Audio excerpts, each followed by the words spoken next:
ابراہ کا انجام۔ ابراہ کے ہاتھی کو اٹھانے کی مسلسل کوشش جاری تھی کہ اچانک سمندر کی طرف سے ان کی طرف اللہ تعالیٰ نے ابابیلوں کو بھیج دیا۔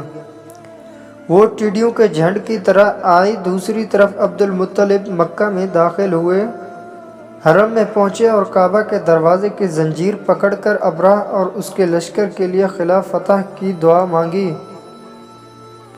ان کی دعا کے الفاظ یہ تھے: اے اللہ، یہ بندہ اپنے قافلے اور اپنی جماعت کی حفاظت کر رہا ہے، تو اپنے گھر یعنی بیت اللہ کی حفاظت فرما۔ ابراہ کا لشکر فتح نہ حاصل کر سکے، ان کی طاقت تیری طاقت کے آگے کچھ بھی نہیں۔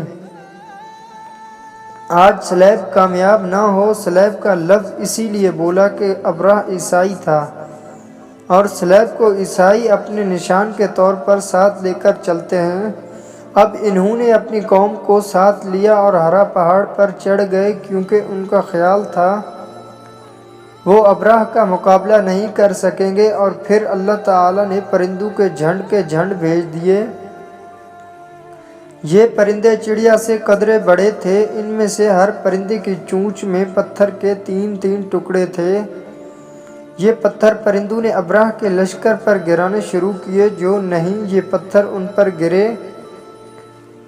ان کے ٹکڑے ہو گئے، بالکل اسی طرح جیسے آج کسی جگہ اوپر سے بم گرایا جائے تو جسم کے ٹکڑے اڑ جاتے ہیں۔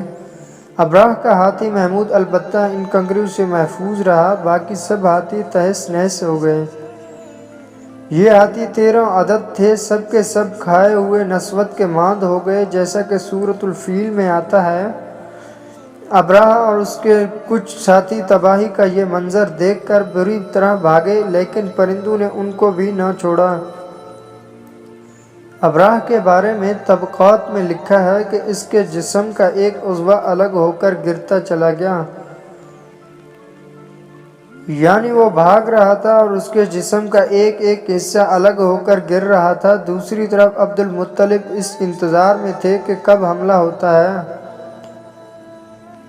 لیکن حملہ اور جب مکہ میں داخل نہ ہوئے تو وہ حالات معلوم کرنے کے لیے نیچے اترے۔ مکہ سے باہر نکلے تب انہوں نے دیکھا سارا لشکر تباہ ہو چکا ہے، خوب مال غنیمت ان کے ہاتھ لگا، بے شمار سامان ہاتھ آیا، مال میں سونا چاندی بھی بے تحاشا تھا۔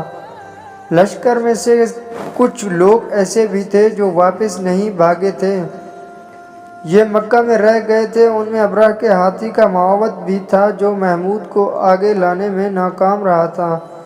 ہمارے نبی حضرت محمد صلی اللہ علیہ وسلم اس واقعے کے چند دن بعد پیدا ہوئے۔ آپ جس مکان میں پیدا ہوئے وہ صفا پہاڑی کے قریب تھا۔ حضرت کعبہ احبار رضی اللہ عنہ روایت کرتے ہیں کہ میں نے تو رات میں پڑھا تھا کہ رسول صلی اللہ علیہ وسلم کی پیدائش مکہ میں ہوگی۔ یہ کعبہ پہلے یہودی کے تھے، اسی لیے تو رات پڑھا کرتے تھے۔ دنیا میں آتے ہی حضور اکرم صلی اللہ علیہ وآلہ وسلم روئے۔ حضرت عبد الرحمن بن عوف رضی اللہ عنہ کی والدہ کہتی ہیں کہ جب حضرت آمنہ کے ہاں ولادت ہوئی تو میں وہاں موجود تھی۔ آپ صلی اللہ علیہ وسلم میرے ہاتھوں میں آئے، یہ غالبہ دایا تھی، ان کا نام شفا تھا۔ فرماتی ہیں جب آپ میرے ہاتھوں میں آئی تو روئے۔ آپ کے دادا عبد المطلب کو آپ کی ولادت کی اطلاع دی گئی۔ وہ اس وقت خانہ کعبہ کا طواف کر رہے تھے۔ اطلاع ملنے پر گھر آئے، بچے کو گود میں لیا۔ اس وقت آپ کی والدہ نے ان سے کہا، یہ بچہ عجیب ہے، سجدے کی حالت میں پیدا ہوا ہے، یعنی پیدا ہوتے ہی اس نے پہلے سجدہ کیا، پھر سجدے سے سر اٹھا کر انگلی آسمان کی طرف اٹھائی۔ عبد المطلب نے آپ کو دیکھا، اس کے بعد آپ کو کعبہ میں لے آئے، آپ کو گود میں لیے رہے اور طواف کرتے رہے، پھر واپس لا کر حضرت آمنہ کو دیا۔ آپ کو عرب کے دستور کے مطابق ایک برتن سے ڈھانپ گیا، لیکن وہ برتن ٹوٹ کر آپ کے اوپر سے ہٹ گیا۔ اس وقت آپ اپنا انگوٹھا چوستے نظر آئے۔ اس موقع پر شیطان بری طرح چیخا۔ تفسیر ابن مخلد میں ہے کہ شیطان صرف 4 مرتبہ چیخا۔ پہلی بار اس وقت جب اللہ تعالیٰ نے اسے معلوم ٹھہرایا، دوسری بار اس وقت جب اسے زمین پر اتارا گیا، تیسری بار اس وقت چیخا جب آن حضرت صلی اللہ علیہ وسلم کی پیدائش ہوئی، اور چوتھی مرتبہ اس وقت جب نبی کریم صلی اللہ علیہ وسلم پر سورہ فاتح نازل ہوئی۔ اس موقع پر حضرت حسان بن ثابت رضی اللہ عنہ کہتے ہیں، میں 8 سال کا تھا، جو کچھ دیکھتا اور سنتا تھا اس کو سمجھتا تھا۔ ایک صبح میں نے یثرب یعنی مدینہ منورہ میں ایک یہودی کو دیکھا، وہ ایک اونچے ٹیلے پر چڑھ کر چلا رہا تھا۔ لوگ اس یہودی کے گرد جمع ہو گئے اور بولے، کیا بات ہے، کیوں چیخ رہے ہو؟ یہودی نے جواب دیا، احمد کا ستارہ طلوع ہو گیا ہے اور وہ آج رات پیدا ہو گئے ہیں۔ حضرت حسان بن ثابت رضی اللہ عنہ بعد میں 60 سال کی عمر میں مسلمان ہوئے تھے۔ 120 سال کی عمر میں انہوں نے وفات پائی، گویا ایمان کی حالت میں 60 سال زندہ رہے۔ بہت اچھے شاعر تھے، نبی کریم صلی اللہ علیہ وسلم کی اپنے اشعار میں تعریف کیا کرتے تھے اور دشمن کی برائی اشعار میں بیان کیا کرتے تھے۔ غزوات کے موقع پر اشعار کے ذریعے مسلمانوں کو جوش دلاتے تھے، اسی بنیاد پر انہیں شاعر رسول کا خطاب ملا تھا۔ حضرت کعبہ احبار رضی اللہ عنہ فرماتے ہیں کہ میں نے تو رات میں پڑھا ہے کہ اللہ تعالیٰ نے حضرت موسیٰ علیہ السلام کو آن حضرت صلی اللہ علیہ وسلم کی ولادت کے وقت کی خبر دے دی تھی، اور حضرت موسیٰ علیہ السلام نے اپنی قوم بنی اسرائیل کو اس کی اطلاع دی تھی۔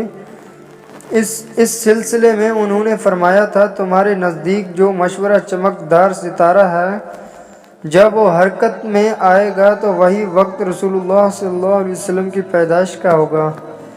یہ خبر بنی اسرائیل کے علماء ایک دوسرے کو دیتے آئے تھے، اور اسی طرح بنی اسرائیل کو بھی آن حضرت کی ولادت کا وقت یعنی اس کی علامت معلوم تھی۔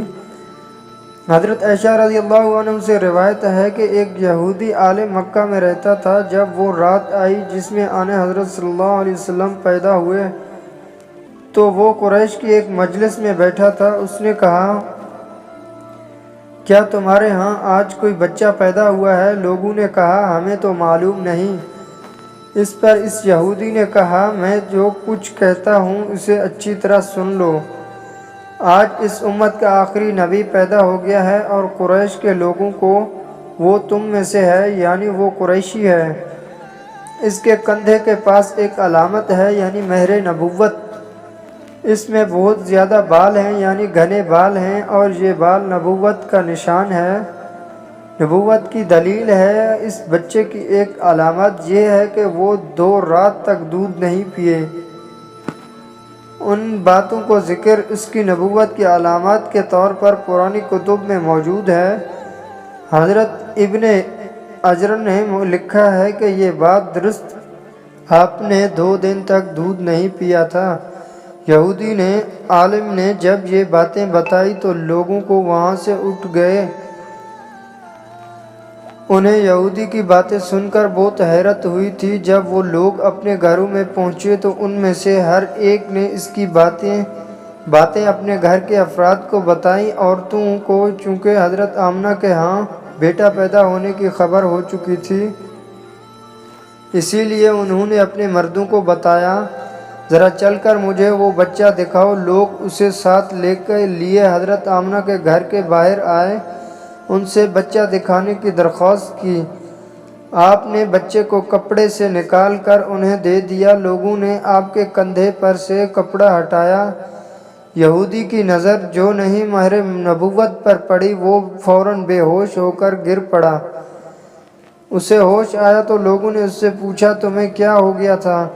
جواب میں اس نے کہا، میں اس غم سے بے ہوش ہوا تھا کہ میری قوم میں سے نبوت ختم ہو گئی، اور اے قریشیو، اللہ کی قسم، یہ بچہ تم پر زبردست غلبہ حاصل کرے گا، اور اس کی شہرت مشرق سے مغرب تک پھیل جائے گی۔